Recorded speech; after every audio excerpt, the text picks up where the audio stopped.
Welcome दोस्तों, स्वागत है आपका नॉवेल वर्ल्ड में। आज हम शुरू करेंगे मोहब्बत, साजिश और एक अधूरी हकीकत का 15वां एपिसोड, एपिसोड 15। तो चलिए शुरू करते हैं।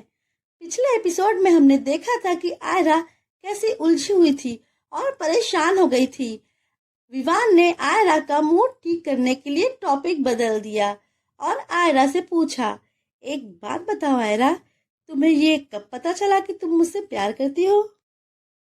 आयरा ने शर्माते हुए कहा, जब से हम ज्यादा मिलने लगे, तुम मुझे समझने लगे और तुमने अपनी जिंदगी की सबसे कड़वी सच्चाई मुझे बताई कि तुम्हारे और विराट के पिता अलग हैं।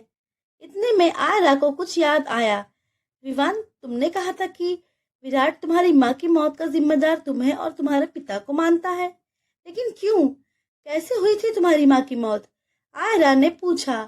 विवान ने एक गहरी सांस ली। Heart attack. मेरी माँ को एक ऐसी सच्चाई पता चली जिसका सदमा वो बर्दाश्त नहीं कर पाई और उन्हें हार्ट अटैक आ गया और वो ये दुनिया छोड़कर चली गई। कैसी सच्चाई? आयरा ने पूछा। वो बात दरअसल ये है कि विराट के पापा, मेरी माँ के पहले पति, उनकी मौत नॉर्मल नहीं थी, बल्कि उनका मर्डर हुआ था, विवान ने बताया। क्या? आयरा ने शॉक्ड होकर कहा। हाँ आयरा, किसी ने उन्हें बहुत बेरहमी से मारा था। दरअसल विराट के पापा मेरी माँ के पहले प्यार नहीं थे, बल्कि उनके पहले पति थे, विवान ने कहा। मतलब विराट के पापा से शादी करने से पहले तुम्हारी माँ का किसी के साथ अफेयर था? और अगर ऐसा था तो उन्होंने उसी से शादी क्यों नहीं की? मतलब जिनसे तुम्हारी माँ का अफेयर था, उन्होंने विराट के पापा को मारा? आयरा ने एक के बाद एक सवाल दागे। नहीं आयरा, प्लीज पहले मेरी बात सुनो, विवान ने कहा। हमारा खानदान एक बहुत रुतबे और पैसे वाला था। मेरे दादा के 3 बच्चे थे, अमित मलिक, सुमित मलिक और स्नेहा मलिक।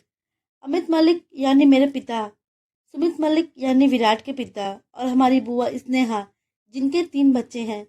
अमित मलिक और सुमित मलिक दोनों जुड़वा थे और हूबहू एक जैसे दिखते थे। सुमित मलिक ने अपनी पढ़ाई लंदन में पूरी की थी, जबकि अमित मलिक यानी मेरे पापा को इंडिया पसंद था। उन्होंने अपनी पढ़ाई इंडिया में की थी। विराट के पापा को इंडिया आना पसंद नहीं था। मलिक ग्रुप ऑफ कंपनीज की ब्रांचेस पूरे वर्ल्ड में फैली हुई थी, लंदन, दुबई, कनाडा, हर जगह। मेरे पापा और मेरी माँ एक दूसरे से बहुत प्यार करते थे। वो एक ही कॉलेज में पढ़ते थे और बहुत जल्द एक दूसरे से शादी करना चाहते थे। एक बार जब मेरे दादा की तबीयत खराब थी, तो उन्होंने विराट के पापा को भी इंडिया बुला लिया था। यहाँ आने के बाद विराट के पापा ने मेरी माँ को देखा, जो कि बेहद खूबसूरत थी, और उन पर लट्टू हो गए। वो मेरी माँ से शादी करना चाहते थे, लेकिन फैमिली में सबको पता था कि मेरी माँ अमित मलिक से प्यार करती है और पापा भी मेरी माँ से प्यार करते थे। उस वक्त तो विराट के पापा कुछ नहीं बोले। मेरी माँ और पापा की इंगेजमेंट हो गई और उनकी शादी की डेट फिक्स हो गई। जैसे जैसे शादी का दिन नजदीक आ रहा था, घर में खुशियों का माहौल था, लेकिन विराट के पापा सुमित मलिक के दिल में कुछ और ही चल रहा था। वो किसी भी कीमत पर मेरे पापा और मेरी माँ की शादी रोकना चाहते थे। शादी के ठीक 2 दिन पहले सुमित ने दुबई में स्थित मलिक ग्रुप ऑफ कंपनीज की एक शाखा में बड़ा घोटाला करवाया। उन्होंने अपने एक भरोसेमंद आदमी को यह काम सौंपा, जिसने कंपनी के फंड्स में करोड़ों का हेरफेर किया और इसे अमित के नाम से जोड़ने की साजिश रच दी। उस रात सुमित ने दुबई से अमित को फोन करवाया। फोन पर उनकी कंपनी का मैनेजर बेहद परेशान आवाज में बोल रहा था, सर, यह बहुत बड़ी प्रॉब्लम हो गई है। करोड़ों का घोटाला हुआ है और अगर आपने इसे तुरंत हैंडल नहीं किया तो कंपनी का नाम खराब हो सकता है। अमित परेशान हो गए। उन्होंने तुरंत अपने पिताजी यानी मेरे दादाजी से इस बारे में बात की। सुमित ने मौके का फायदा उठाते हुए कहा, भाई, मैं यहाँ सबको समझा दूंगा कि शादी 1 हफ्ते बाद कर लेते हैं। तुम दुबई जाओ और उस घोटाले को संभालो। ये हमारी फैमिली का नाम खराब कर सकता है। मैं पापा और आयुषी से बात कर लूंगा। अमित ने थोड़ा सोचा और कहा, तुम सही कह रहे हो सुमित, मुझे ये घोटाला संभालना होगा आयुषी भी समझ जाएगी सुमित का असली खेल क्या था। चलिए देखते हैं। अमित के दुबई जाने के बाद सुमित ने अपनी असली योजना पर काम करना शुरू किया। वो खुद अमित बनकर घर आया और उसने परिवार और आयुषी से झूठ बोला कि सुमित ने कहा है कि वो दुबई जाकर सब संभाल लेगा, मैं यहाँ रहूं ताकि शादी के इंतजाम और परिवार का ख्याल कर सकूं। सुमित ने खुद को अमित के रूप में पेश किया और अपने जुड़वा होने का फायदा उठाते हुए परिवार और आयुषी को धोखा दिया। शादी वाले दिन सुमित ने अमित के नाम से ही सब कुछ किया। चूंकि दोनों जुड़वा थे और हूबहू एक जैसे दिखते थे, किसी को इस बात का शक नहीं हुआ कि शादी के मंडप में असल में अमित नहीं बल्कि सुमित था। आयुषी, मेरी माँ, जो इस पूरे समय में सुमित को अमित समझ रही थी, शादी के मंडप में बैठ गई। सुमित ने चालाकी से यह सुनिश्चित किया कि कोई भी सच्चाई का पता न लगा सके।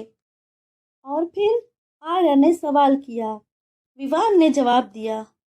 शादी के एक हफ्ते बाद जब अमित मतलब मेरे पापा दुबई से वापस आए, उस वक्त मेरी माँ आयुषी अपने मैके गई हुई थी। उस वक्त सबको सच्चाई का पता चला। मेरे पापा ये सुनकर सन्न रह गए। उन्होंने सुमित का सामना किया और गुस्से में चिल्लाए, तुमने ये क्या किया सुमित? तुमने मेरी जिंदगी बर्बाद कर दी। सुमित ने एक ठंडी मुस्कान के साथ जवाब दिया, प्यार और जंग में सब जायज है भाई। आयुषी अब मेरी है और मैं उसे किसी और का होते हुए नहीं देख सकता था। अमित ये सुनकर टूट गए। साथ ही पूरा परिवार सदमे में चला गया। इस बात के दूसरे ही दिन सुमित का बहुत बेरहमी से किसी ने मर्डर कर दिया था। सुमित की मौत के बाद पूरा परिवार गहरे सदमे में था। किसी को यह समझ नहीं आ रहा था कि आखिर सुमित का मर्डर किसने किया। घर में एक अजीब सा सन्नाटा था। आयुषी अपने मैके से लौटकर जैसे ही सुमित, जो उन्होंने अमित समझा, की बॉडी देखी, वो टूट गई। वो चीखते हुए कहने लगी, अमित उठो ना, मुझे अकेला मत छोड़ो। फैमिली के किसी भी सदस्य में इतनी हिम्मत नहीं थी कि उसे ये सच्चाई बता सके कि जिसने उससे शादी की थी वो अमित नहीं बल्कि सुमित था। दादाजी जो बिस्तर पर अपनी आखिरी सांसें गिन रहे थे, उन्होंने परिवार से एक आखिरी गुजारिश की। उन्होंने कहा, आयुषी को अकेला मत छोड़ो। अमित, तुम मुझसे शादी कर लो, ये मेरी आखिरी इच्छा है। मैं चाहता हूँ कि वो खुश रहे। अमित, जो इस समय खुद गहरे दर्द और गुस्से से गुजर रहे थे, उन्होंने कहा, पापा, आयुषी पहले ही इतना कुछ झेल चुकी है, उसे ये सब और सहना नहीं चाहिए। लेकिन दादाजी ने अमित का हाथ पकड़ा और धीमी आवाज में कहा, बेटा, आयुषी को एक सहारा चाहिए। उसे ये मत बताना कि शादी के मंडप में असल में सुमित था। ये राज हमेशा राज ही रहना चाहिए। शुरुआत में आयुषी ने शादी के लिए साफ मना कर दिया। मैं अमित से प्यार करती थी, लेकिन अब मैं इस दर्द से उभर नहीं सकती। ये शादी नहीं हो सकती। लेकिन जब दादाजी ने खुद उसे बुलाया और कहा, बेटी, ये मेरी आखिरी इच्छा है। मैं नहीं चाहता कि तुम अकेली रहो। तुम्हारी और सुमित की जोड़ी ही इस परिवार को बचा सकती है। तो आयुषी ने भारी मन से हामी भर दी। शादी बेहद सादगी से हुई। किसी के चेहरे पर मुस्कान नहीं थी। अमित ने आयुषी के सामने कोई भाव नहीं दिखाया और आयुषी भी मानो एक कठपुतली बनकर सारी रस्में निभा रही थी।